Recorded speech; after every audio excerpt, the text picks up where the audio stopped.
2 நாட்களுக்கு முன்பு தான் இந்த காப்பிரைட் பஞ்சாயத்தை பற்றி பேசினா மறுபடியும் காப்பிரைட் பஞ்சாயத்து வந்திருக்கு சார். இப்போது என்ன பஞ்சாயத்து? டியூடு படத்தில் என் பாடலை அனுமதியின்றி பயன்படுத்தி விட்டார்கள், அதற்கு தடை விதிக்க வேண்டும் அப்படின்னு சொல்லிட்டு நீதிமன்றத்தை நாட்டிருக்காங்க சார். கருத்த மச்சான் சாங் யுவன் அப்பா அவருடைய பாடல்கள், பழைய பாடல்களை மீண்டும் பயன்படுத்துவதன் மூலமா அந்த இசையமைப்பாளர் எப்படி பாதிக்கப்படுகிறார் அப்படின்னு நீதிபதி கேட்டிருக்காரு சார். இப்போதான் சரியான கேள்வியை நீதிமன்றம் எழுப்பியிருக்கு என்று நான் நினைக்கிறேன். இவரை அப்படியே இந்த இசை கடவுள் அப்படின்லாம் 2-3 பேர் சொன்னோன்னே உண்மையிலேயே நம்ம இசை கடவுள் போல இருக்குன்னு இவராக நினச்சிக்க ஆரம்பிச்சிட்டார். அதனால கோர்ட் ஏதாவது உத்தரவு போட்டால் நான் கடவுளுக்கே உத்தரவு போடுறியா, அந்த நினப்பு இவருக்கு வந்ததுனால தான் இந்த மாதிரியான ஒரு அடாவடிகளில் எல்லாம் ஈடுபடுகிறார். டியூடு படம், இந்த படத்தில் 2 பாட்டு வருது போல இருக்கு. 100 வருஷம் மாப்பிள்ளைங்க பொண்ணுது அந்த பாட்டும், கருத்த மச்சான் அந்த பாட்டு நோட்டீஸ் வரும் பாட சொல்லிட்டுல சார். அவன் பாட்டு பாடல, லிரிக்ஸை தான் சொல்லியிருக்கான். ஓகே, அப்போ அவர் லிரிசிஸ்ட் போட மாட்டார், அவங்கெல்லாம் நல்லவங்க, ரைட்டா? படம் ரிலீஸ் ஆகி தேட்டரில் ஓடிடுச்சு, ஓடிடிலையும் வந்துருச்சு. இப்போ போய் வழக்கு போடுறார். யாருக்கு எதிராக?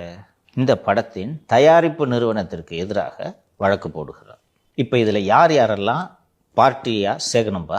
இளையராஜா ஒரு தரப்பு மனுதாரர், எதிர் தரப்பில் யார் யாரெல்லாம் சேர்க்கணும்? டியூடு பட தயாரிப்பாளர், வெரி குட். அந்த இவர் பாடின பாட்டை வாங்கியிருப்பாங்க உரிமையாளர் அவரு, அப்புறம் அவர்கிட்ட இருந்து ஒருத்தர் வாங்கியிருப்பார்ல அவரு.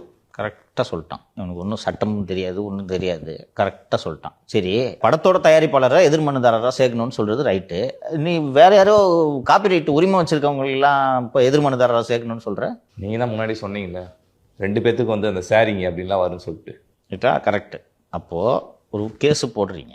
அந்த கேஸு போட்ட உடனே அந்த தயாரிப்பாளர் வந்து என்ன சொல்கிறாருன்னா, சார் நான் இந்த பாட்டுக்கு ஒருத்தன் ஓனர் இருக்கான்ல, காப்பிரைட் வச்சுருக்கான்ல, அவங்கிட்ட ரைட்ஸ் வாங்கிக்கிட்டு தான் நான் இந்த பாட்டை இங்கே யூஸ் பண்ணுறேன்னு சொல்கிறாரு. சொல்லும்போது அப்போ அந்த பாட்டுக்கு ரைட்ஸ் வைக்கிறவனே நீ பார்ட்டியாக சேர்க்கணுமா இல்லையா?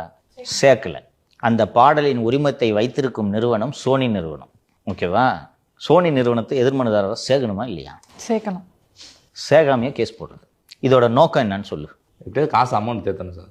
அதான், அது எப்படி தேத்துனா, பட தயாரிப்பு நிறுவனம் படத்தை நெட்ஃப்ளிக்ஸுக்கு விற்றுட்டாங்க, முழு படத்தையும் விற்றுருக்காங்க.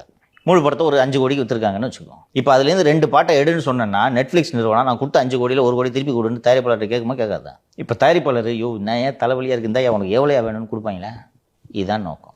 இதற்கு பேர் அடாவடியா இல்லையா? அதாவது இப்போதான் வந்துட்டு ரீசெண்டாக தான் அந்த காப்பிரைட்டு சட்டத்தில் வந்துட்டு அந்த இசையமைப்பாளருக்கும் தயாரிப்பாளருக்கும் உரிமை இருக்குது அப்படின்னு சொல்லிட்டு சொல்கிறாங்க. ஆனால் அதுக்கு முன்னாடியே வந்து இந்த பாடல் பாடப்பட்டு அப்போ இருந்த காப்பிரைட்லால முழு அதிகாரமும் தயாரிப்பாளருக்கு தான் இருக்குது அப்படின்னு சொல்லிட்டு வேற சொல்கிறாங்க. ஓனர், ரைட்டா? நான் ஏற்கனவே இந்த காப்பிரைட் சொசைட்டி என்று நான் சொல்லியிருந்தேன் அல்லவா? அந்த சொசைட்டிக்கு பேர் வந்து இந்தியன் பெர்ஃபார்மிங் ரைட் சொசைட்டி. அந்த சொசைட்டியோட வேலை என்ன? 1969 இந்த சொசைட்டி உருவாகி விடுகிறது. இந்த சொசைட்டிக்கு சேர்மனாக இருப்பவர் இந்தியாவின்